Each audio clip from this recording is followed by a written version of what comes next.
What is this sir, every time?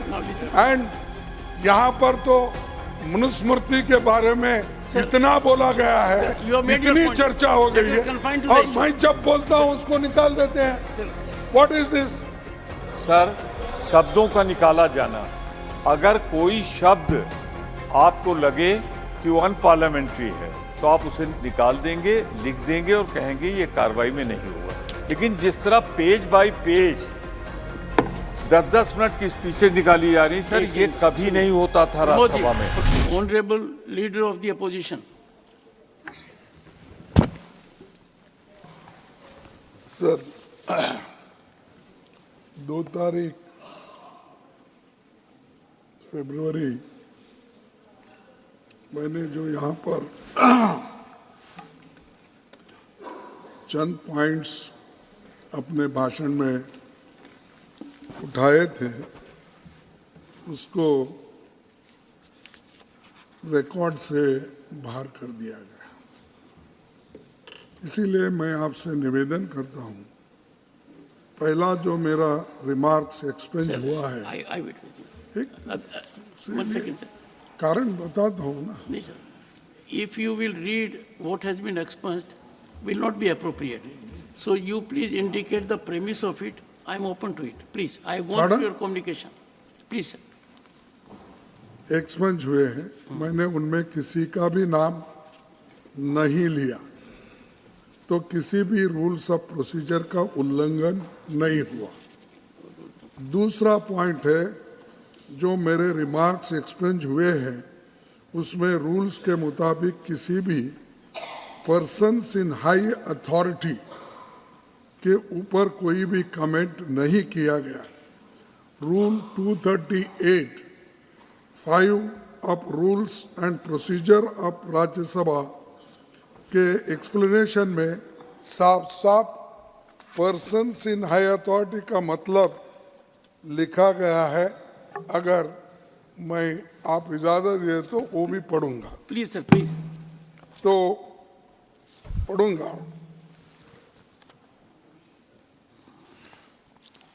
238 ये rule A कहता है, no allegation of a defamatory और incriminatory nature shall be made by a member against any other member or a member of the House unless the member making the allegation has given a previous intimation to the chairman and also to the minister concerned, so that the minister may be able to make an investigation into the matter of the purpose of reply, provided that the chairman may at any time prohibit any member from making any such allegation if he is opinion that such allegations are derogatory to the dignity of the council or that no public interest is served by making such allegation.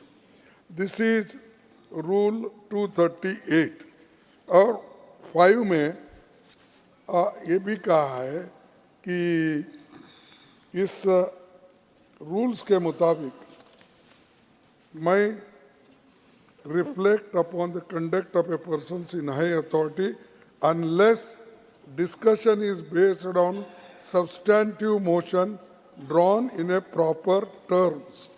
सब ये 238(5) sub clause के मुताबिक हो या 238(a) के मुताबिक हो, मैंने कभी इसका उल्लंघन नहीं किया। और दूसरा, जो भी ये पर्सन इन हाई अथॉरिटी का मतलब मैंने आपके सामने रखा है कि इस डेफिनेशन में कोई भी मुख्यमंत्री किसी भी तरीके से कवर नहीं होता, क्योंकि सदन में मुख्यमंत्री के खिलाफ कोई भी सब्सटेंटिव मोशन नहीं लाया गया। सर, एक्सप्लेनेशन टू रूल 38 पढ़ने के बाद, रूल 38 एक्सप्लेनेशन। नहीं, मैं बोलता हूँ फिर आपके बाद मैं आप कह दीजिए इसके मुताबिक है तो मेरा कोई। तीसरा पॉइंट ये है, तीसरे इसमें रूल्स के मुताबिक प्रियर नोटिस का भी कोई रिक्वायरमेंट इसमें नहीं है, क्योंकि ना तो जिनकी बात हो रही थी वो इस हाउस के सदस्य है, और जो मैंने बोला वो बिल्कुल फैक्चुअल सिचुएशन पर बेस्ड था। मैंने जिस ट्वीट का जिक्र किया वो फैक्चुअली बिल्कुल सही है। बाद में स्पष्टीकरण जरूर आया, लेकिन मैंने जो भी बोला वो फैक्ट्स के आधार पर बोला। सर, राष्ट्रपति अभिभाषण पर धन्यवाद प्रस्ताव एक ऐसा मौका होता है जब हमें कई विषयों पर व्यापक चर्चा करने पर मौका मिलता है। तो मुझे लगा कि एक प्रदेश का मुख्यमंत्री ऐसी भाषा का इस्तेमाल करता है तो ये मेरा कर्तव्य और हक है कि मैं इस मुद्दों को सदन में उठाऊं। मैंने बोलते हुए ना ही किसी मुख्यमंत्री का नाम लिया, ना ही किसी राज्य से उस राज्य का नाम लिया, उसका जिक्र भी नहीं किया।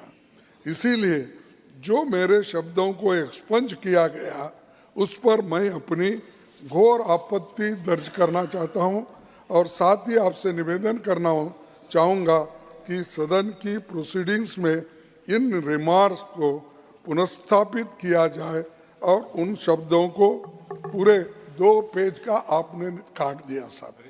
2 पेज का मेरा भाषण काटने के बाद उसका उद्देश्य अलग अलग होता है, क्योंकि मैंने परसों बोला 400 पार का आपने गड़बड़ किया। उसमें क्या हो गया कि लोग अरे बैठो भाई, चुप सुनो। तो आपने क्या कहा, गड़बड़ शुरू हो गई। वो शब्द प्लीज नो, इस बार भी बोले वो आगे था, लेकिन आपने गड़बड़ में उसके सामने when the leader of the opposition is on his व्यादान बोल के legs, I लिखिए। expect you can appreciate, but you cannot raise a disturbance. Please. No, nothing. Yes. तो साहब क्या होता है, ये अर्थ का अनर्थ होता है। तो जब अब गड़बड़ करके आप स्टॉप कर देते हो, आगे के शब्द को आप निकाल देते हो। आपने बोला इस तरीके से था। नहीं, वो आपकी है। आपके आगे मैं पढ़ूं, आपके आगे था क्या कि पूरा गड़बड़, क्या बोलते हैं हिंदी में, व्यवस्थान क्या, व्यवधान। तो आपने लिखा उसके सामने, तो वो शब्द चले गया दूसरा। तो ये मैं कह रहा हूं कि इसके लिए पूरा देखिए 1:55 में मैंने अछूत शब्द का इस्तेमाल किया था। फिर 2 बार सर वो मत पढ़िए, मैंने एक्सपेंस किया हुआ है। नहीं, अरे मैं तो वो मेरे को एक्सपेंस का ही होना है, मेरे को दूसरा नहीं है, मेरे को होना है एक्सपेंस का।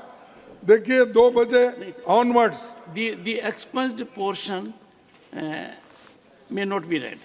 अरे पढ़ाना अछूत है। अछूत sir has been held by unparliamentary. No, अरे एक्ट है कॉन्स्टिट्यूशन में, untouchability Sir, this time, sir.